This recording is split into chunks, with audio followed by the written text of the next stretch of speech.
Okay, Mr. Irby. Yes, sir. I've got some pictures here from Kannapolis. I wonder if you'd look at them and tell them what they remind you of. They were all from 1934.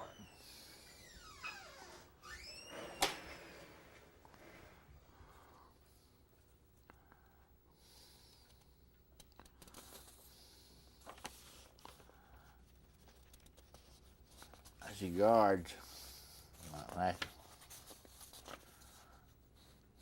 Remind you of anything that you saw?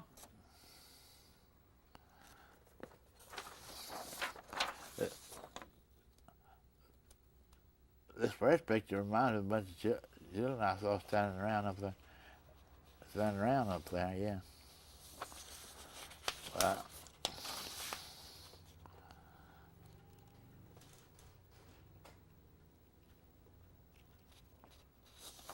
As a brother trying to go to work with the guards there. There's a lady's coming in the mill.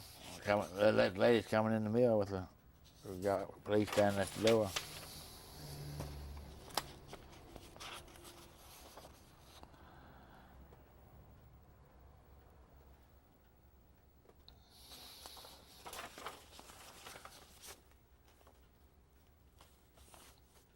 That's some more going to work.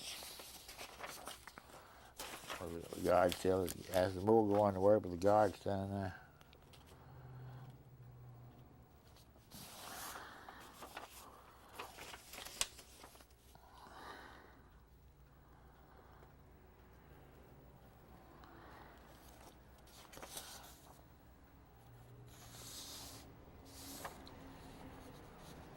That's it. There's more of the guards just sitting around there, just waiting to see what's going on. None of that reminds you of what you saw? No. No, it's not. Because I was working up at the YMCA. That's the YMCA right up there behind me. Well, that was right. The YMCA was right behind all that. Yeah.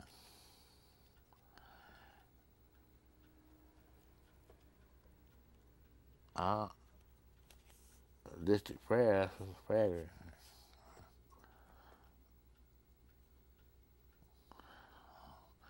It ain't the right, I don't, it looks like more like the Maryland Hall. I don't know what that is. Yeah. Okay, thank you. I don't know what those are. Okay. Thank you very much. You're welcome. That worked fine. I didn't work well that time. Yeah. Okay. Okay.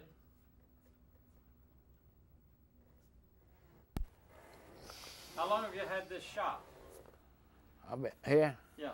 Ever since I retired in '74. Tell us about your shop.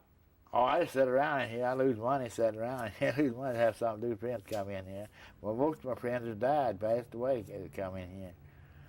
I have friends come in here. People looking for stuff. I got a lot of different things in here, which I don't know what all of them are. Just have something to do. That's all I got it for. That's for all everything I got it for, something to do. It's a great, great looking place. Yeah. Yeah. Yeah.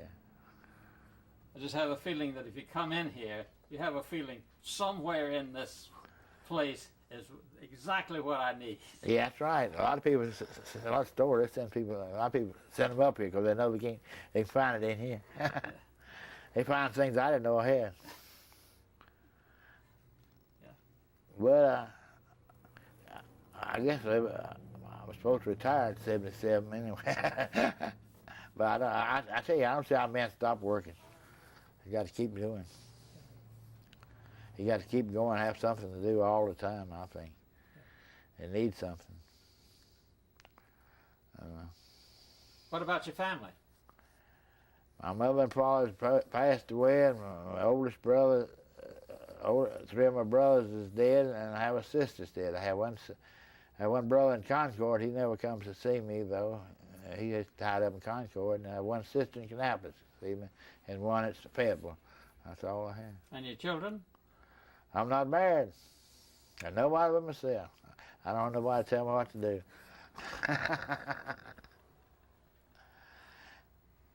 Okay, Jay. That's fine. Okay, let's get a shot of this.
All right, sir, just tell me who you are and where you live so we'll have it on the tape.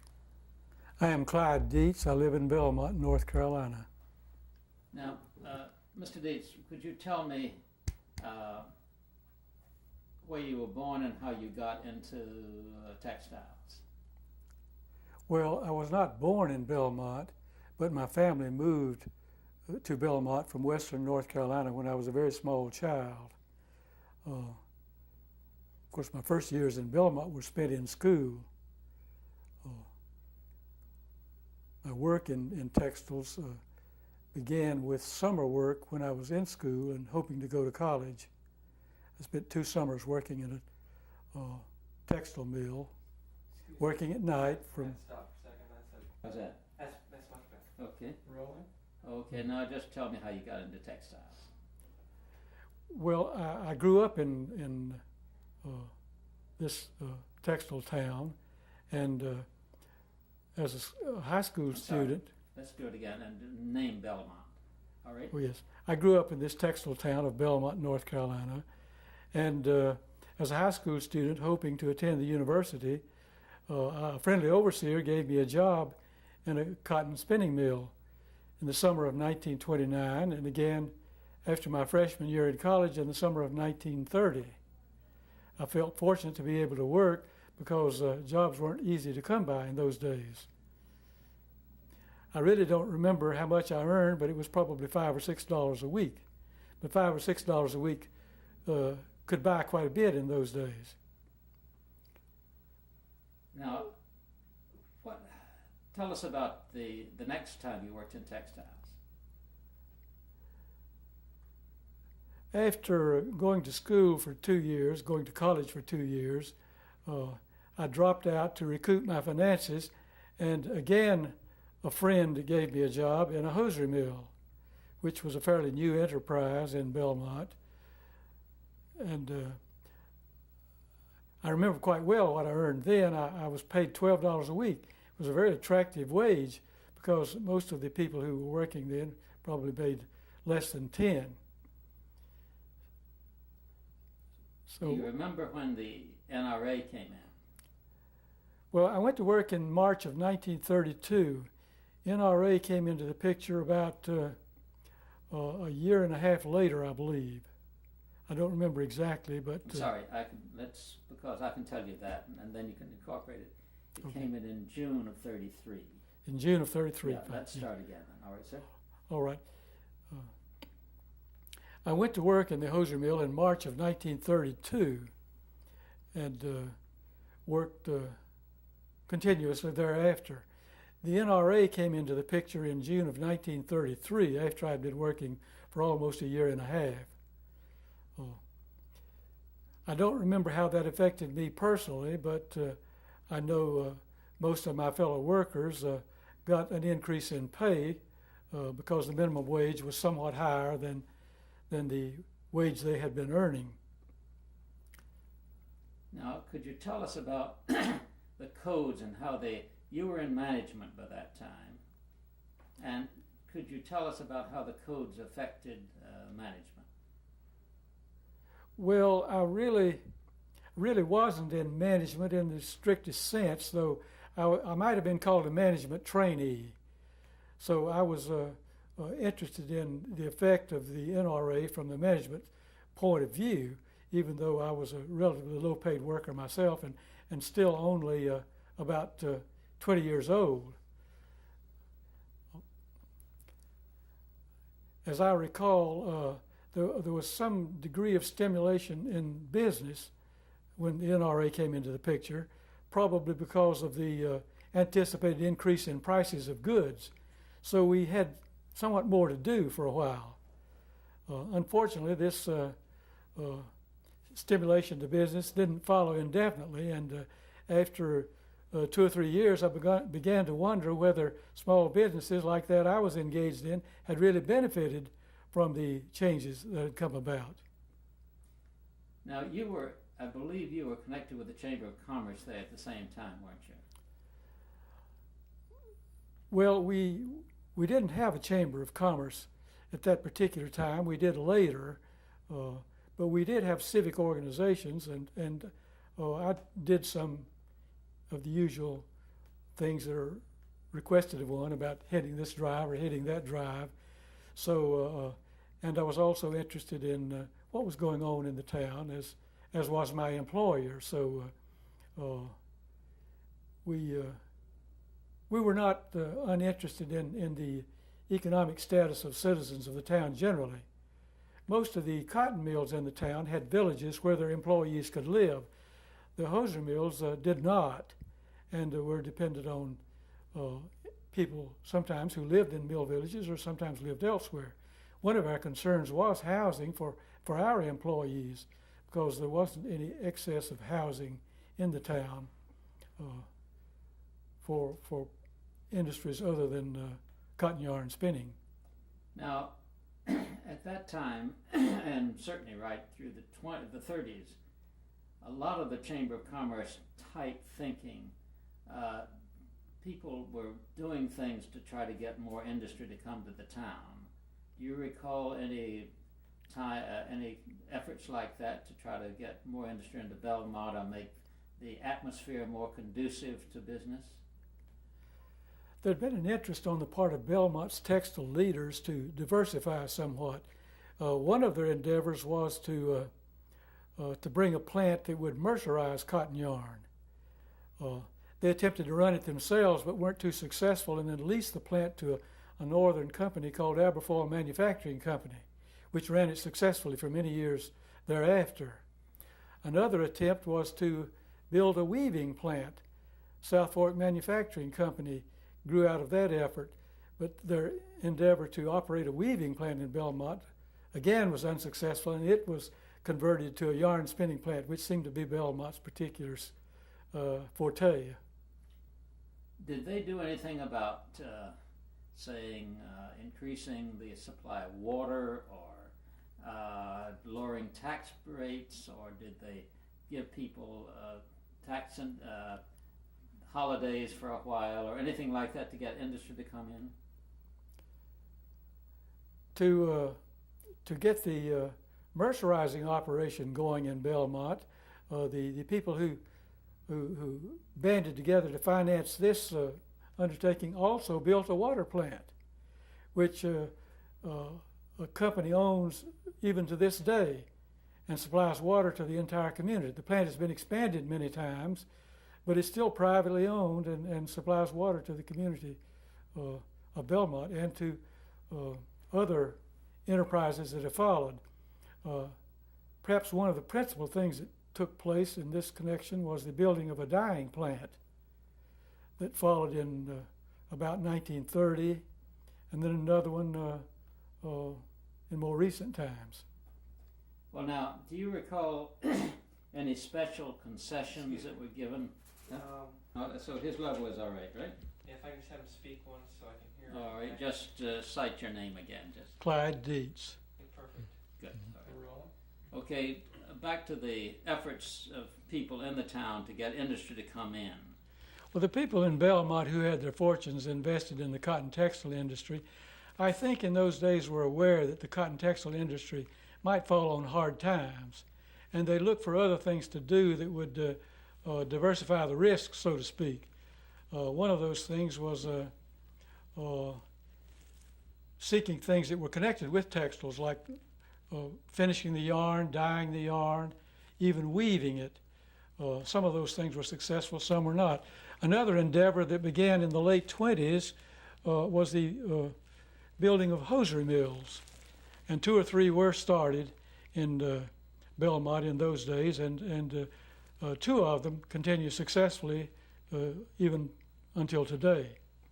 One of them is a ladies' hosiery manufacturer, well known in the market as the manufacturer of Vision Hosiery, and the other is a manufacturer of men's and children's hosiery, known as Belmont Hosiery Mills Incorporated.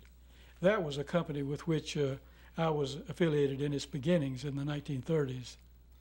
Now you mentioned that there was concern. Pause for a second. Now I'm getting a little bit of clothes rustling.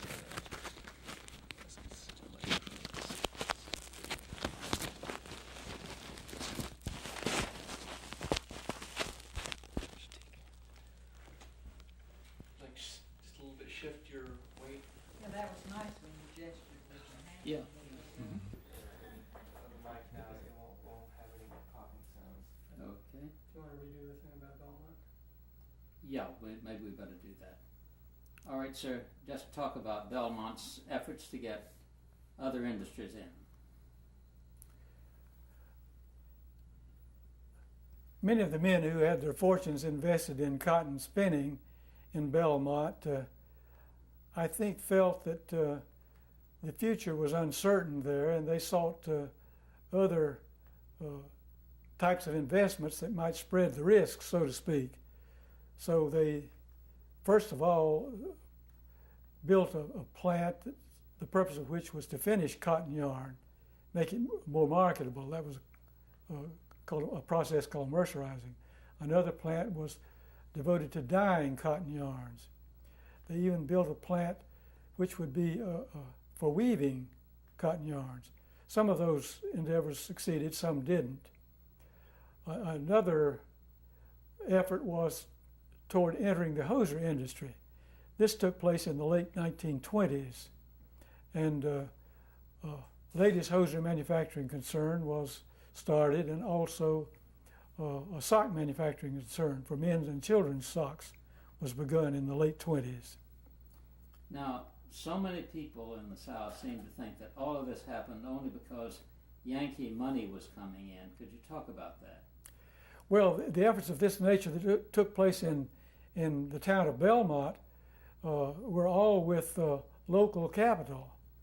I think that was the unique thing about the city of Belmont, because it had begun in the cotton textile industry with the leadership of men who had grown up on farms in this vicinity and were engaged in the mercantile business at the time they entered the cotton textile business.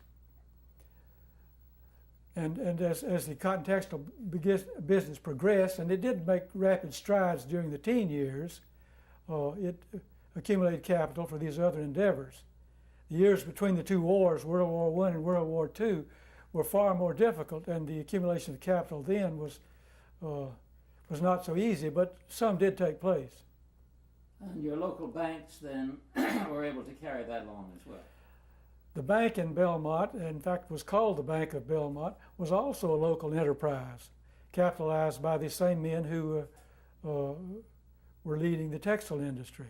Now let's talk about those local men. You don't have to name them, but again, there's a misconception that these fellows in textiles always depended on people from the north, when you and I know that a lot of them went to NC State and to Clemson and to Georgia Tech.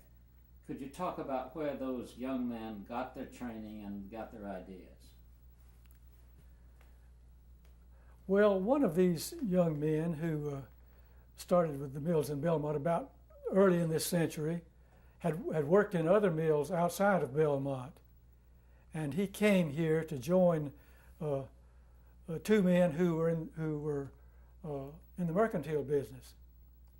And one provided the cotton mill expertise, and the others provided the business know-how to start these mills. And the mills started one by one in 1904, one in 1907, another in 1911, and so on, until by the late 20s we had about 15 of them. Now, how many of those fellows are second generation in textiles and had gone to the textile schools of NC State or Clemson or Georgia Tech? The men who started the industries, the early generation, were not technically trained, but their sons generally did go to the university, and also many of them went to schools like UNC or Davidson, and then took a year or two at North Carolina State in textiles. So they and others they brought in to work with them in the 30s and 40s began to change the character of the management of the industry somewhat. Now, in the management of the industry, they got to be more efficient, and there was a lot of dispute about that. Some people call it the stretch out, some people call it BETO system, some people call it efficiency. Could you talk about all of that? Not having actually spent much time in the cotton spinning industry itself, what I say about the working conditions and the management practices might not be exact, but it is true that greater efforts were made to go along the line of industrial engineering as time went along. Of course, this also came from the machinery manufacturers who were improving machinery and pointing out the opportunities for more efficient management. And these things came into play along with changes in governmental influences too. Sometimes the NRA is thought of as having brought in the stretch-out system, so to speak. But my impression is that this was really just attended upon a trend that was taking place anyway in the industry. That's a statement I've been trying to get for 6 months. I mean, from somebody, it's very precise and unique. That's very good. Okay, now, what about the attitude towards the working people in Belmont? I know that you said that in the First World War they had to go out and find them and bring them in. You might start by saying, well, at first they were pretty well local people, and then they had to go out and get them from the mountains, the way you said. And so there began to be a kind of separation, I believe, in the town. But don't let me put words in your mouth. I think most of the people who first worked in the textile mills came from the rural areas close by. But during World War I, when business was very good and the war was making other demands for labor, the manufacturers here did have to look further afield to find workers, and they went to western North Carolina, eastern North Carolina, even South Carolina, and people came in from more remote areas to live and work in the textile mills in Belmont. In the 1920s, the problem was not a shortage of labor, but rather, I would say, an excess of it. And this continued true into the 30s. The people who worked in the mills were not only concerned about their earnings, but they were the rate of their earnings, but they were also concerned about how much time they would be able to work. The difficulties, the competitive nature of business at that time forced short-time operations quite often. So one of the concerns of the people who worked in the mills was that I might not get a full week's work, or and of course that meant a little more difficulty in keeping the bread basket filled. Okay, that's all good stuff. I wonder if you'd go again. All right, sir. Well, during World War I, there was a great demand for the products of the mills. When the war was over, that picture changed quite a bit, and the demand for cotton yarn was not always as great as the supply. More often than not, the reverse was true, and prices became deflated, and there was a great deal of severe competition between the mills. Even within the town of Belmont, they competed with each other, and of course they competed with mills in other towns. It was very hard to maintain full operations if you didn't have the lowest price, and having the lowest price also depended upon having the lowest cost. The situation was very competitive throughout the 20s and 30s. There were just rare brief periods when business would flow fairly freely. Do you remember how many quarters, roughly how many quarters the factory you worked for, the plant you worked for, did not make its dividend? Well, the plant I worked for was in knitting, and we were not a part of the cotton spinning industry, but we were closely related to it. We used the product of the cotton spinning industry in our product, and of course we lived in the same community, and wage and living conditions were similar in both industries. The business I was with was new. It began in 1929, and it struggled for a decade before it ever earned a profit. It was that hard to get a business going in those years under competitive conditions. Good. Mm-hmm. All right, now, one of the big items in the cost of textiles, much more then than now even, was the price of labor. Could you talk about the price of labor and how that